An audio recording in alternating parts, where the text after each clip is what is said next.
Magandang araw kaibigan. Welcome ulit sa Pinoy Recaps.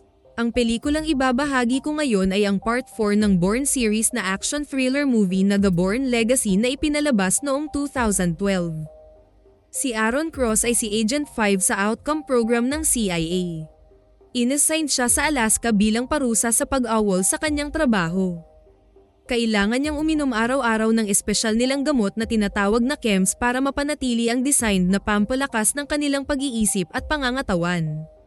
Dahil sa exposing nangyari sa CIA tungkol sa mga programs nitong Treadstone at Blackbriar sa media, nagkaroon ng malawakang investigasyon sa lahat ng mga programs ng agency. Dahil umano kay Jason Bourne, naging katawa-tawa na ang status ng CIA. At para daw may salba ang kredibilidad ng agency, kailangan nilang isakripisyo ang isa sa kanilang mga projects, ang Outcome. Kailangan nilang i-shutdown ang buong programa, galing sa top executives hanggang sa site personnel. Isa lang ang ibig sabihin nito. Ang eliminate lahat ng may alam sa programa bago pa man ito maging katulad sa Treadstone at Blackbriar. At ang namamahala sa pag-shutdown na ito ay si Colonel Eric, ang director ng National Research Assay Group. Hawak din ng Colonel ang iba pang programs ng CIA kaya kilala nito ang mga best agents ng agency. At alam ng Colonel na isa si Aaron sa pinakamagaling na active agents ng CIA. Isang araw, nakarating si Aaron sa cabin station ng agency sa gitna ng kagubatan ng Alaska. Nagkita sila dito ng isa pang agent ng Outcome program na si Agent 3. Tinapon umano ang agent dito dahil nagkagusto ito sa isang babae habang nasa misyon. Pinakiramdaman ni Aaron si Agent 3 at nagsinungaling siya dito na nawala niya ang kanyang medical kit para makakuha ng extrang chems. Kahit kontra sa pag-shutdown ng project ang isang mataas na opisyal nito, hindi nito napigilan si Colonel Eric. Kahit gaano pa daw kaimportante ang ginagawa ng mga agents, kailangan umano silang ma-eliminate lahat. Kaya inumpisahan agad ang pag-shutdown ng Outcome. Isa-isa na nilang tahimik na niligpit ang mga agents na involved sa program sa iba't ibang parte ng mundo. At dahil nasa Alaska si Aaron at Agent 3, kailangan umano silang mapatamba sa special na paraan. Kinabukasan, habang naghahanda si Aaron sa pag-alis sa cabin station, sinabihan siya ni Agent 3 na manatili na muna kasi pangit ng panahon. Kaya lumabas si Aaron para tingnan ang paligid. Maya-maya ay nakarinig siya ng ugong ng paparating na drone. Pero wala silang natanggap na impormasyon sa paparating na drone kaya naisipan nilang maghiwalay. Lumabas na si Aaron pero hindi pa siya gaanong nakalayo. Nakita niya ang mabilis na pagdaan ng isang missile at diretso itong tumama sa cabin. Dahil lahat ng Outcome agents ay may mga chips na nakabaon sa tagiliran ng kanilang mga katawan, ito ang ginamit ng agency para ma-eliminate ang mga nasa malalayong area gaya ni Aaron at Agent 3. Nagpadala ang agency ng drone sa cabin para bombahin ang mga ito. Pero laking pagtataka ng command station bakit may signal pa rin silang nasasagap galing sa cabin. Ang alam nila ay magkasama ang dalawang chips, si Aaron at Agent 3, kaya dapat wala na itong signal. Mabilis na tumakbo si Aaron palayo at umakyat sa mataas na lugar dahil siguradong babalikan siya ng drone. Pagdating niya sa taas, tinakpan agad niya ang kanyang chip sa tagiliran para mawala ang signal nito at hindi siya ma-detect ng satellite. At mabilis na inassemble ang kanyang rifle. Ilang saglit lang ay pinabagsak niya ang drone. Saka nito binalikan ang sumabog na cabin. Tiningnan niya kung may mga chems pang may salba pero natunaw na ang mga ito sa snow. Nalaman agad ni Colonel Eric na si Aaron ang nagmamay-ari ng huling signal na nasagap ng drone sa Alaska. Kaya naghanda ulit ng pangalawang drone para tapusin ang agent. Pero ang hindi alam ng command, may plano na ang lalaki na tanggalin ang chip. Gumawa muna siya ng trap para makahuli ng wolf. Maya-maya lang ay hinihiwan na ni Aaron ang sarili at tinanggal ang chip sa kanyang tagiliran. Kaya habang ginagawa ito ng agent, lumabas ulit ang signal niya sa satellite. Nang matapos niyang matanggal ang chip, sadya niyang tinapon sa snow ang dugo para maamoy ng wolf sa paligid. At ilang saglit nga may lumapit na sa kinaroroonan niya at mabilis itong nahuli ng trap. Bago pa siya makita sa thermal ng drone, napalunok na ng agent ang kanyang chip sa wolf. Nang pareho nilang marinig ang tunog ng drone, mabilis nang tumakbo ang hayop palayo. At tumakbo din sa kabilang direksyon si Aaron. Ilang saglit pa ay may sumabog na sa di kalayuan. Hindi na nakita ng command ang signal galing sa chip kaya akala nila patay na ang agent. Kasunod nito ay nakapagnakaw ng eroplano si Aaron papuntang Chicago. Pinuntahan agad nito ang kanyang mga reserve na mga kagamitan.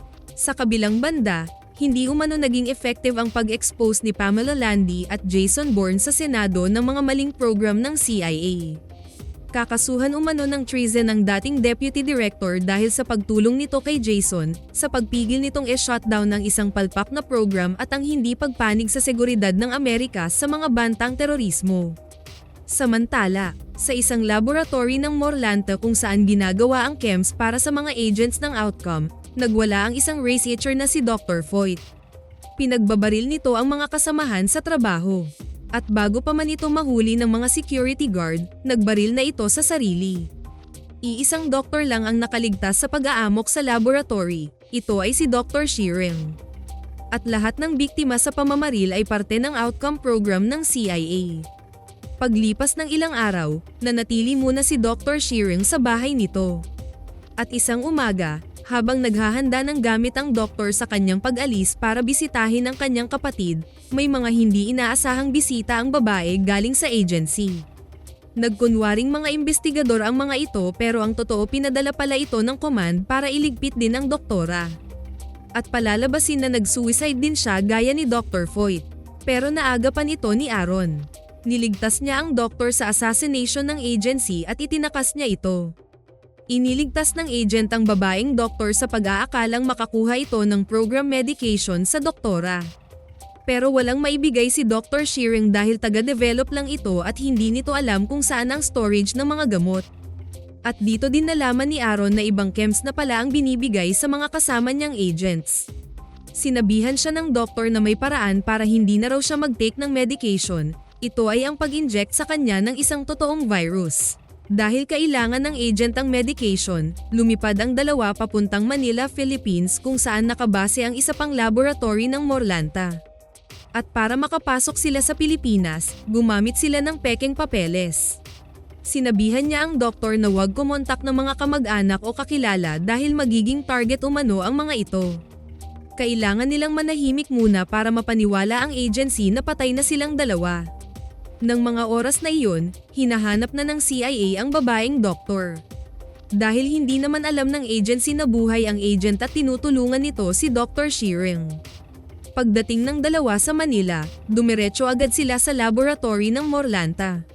Pero ilang minuto lang ang lumipas, na-trace kaagad ng CIA na nasa Manila na ang doktora.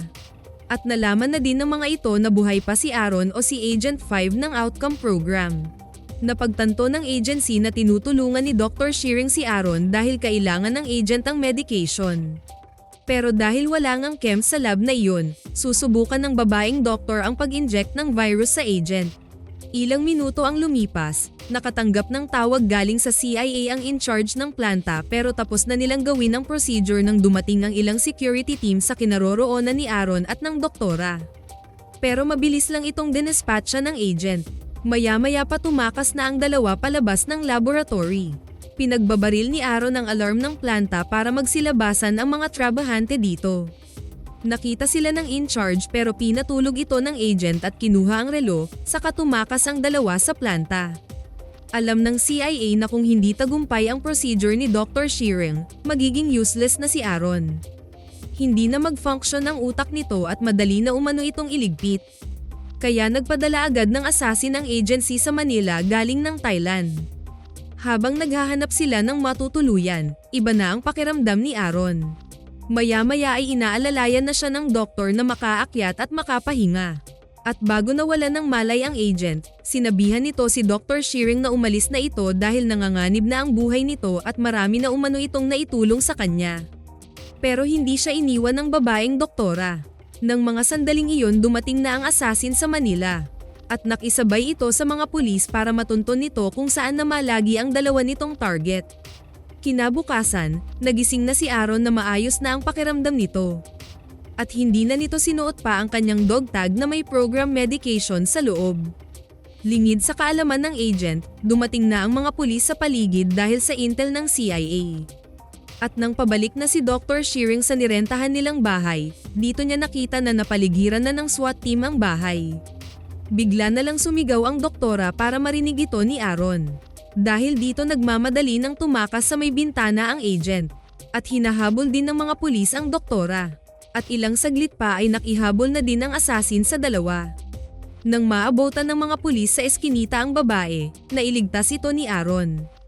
Nakalabas din sila sa main highway. At habang nakikisabay sila sa mga taong paakyat sa may overpass, namataan na ng agent ang assassin. Maya-maya ay nakahanap ng motorsiklo si Aaron, nakaagaw din ng patrol car ang assassin kaya nagkahabulan na sila sa kalsada. Pero dahil matrapik, inagaw ng assassin ng isang motor ng pulis kaya ito na lang ang natirang humahabol sa dalawa. Hanggang sa umabot na sila sa may port area. Dito na nawalan ng malay si Aaron habang tumatakbo pa ang motor. Kaya si Dr. Shearing na lang ang nakikipaglaban sa assassin. Sinipa ng doktora ang motor ng lalaki at sa bilis ng takbo nito sumalpok ito sa haligi ng gusali. At bago pa sila bumangga sa pader, sadyang itinumba ng babae ang motor. Parehas silang namilipit sa sakit pero wala pa rin sa ulirat ang agent. Ilang sandali lang ay nilapitan sila ng isang lokal na lalaki at dito humingi ng tulong ang doktora. Hindi na nasundan ng CIA ang nangyari kay Aaron at Dr. Shearing. At nang imbestigahan ng agency ang bahay na tinulugan ng dalawa, nakita ni Colonel Eric ang dog tag ni Aaron nakasabit sa may salamin na may nakasulat na "No More".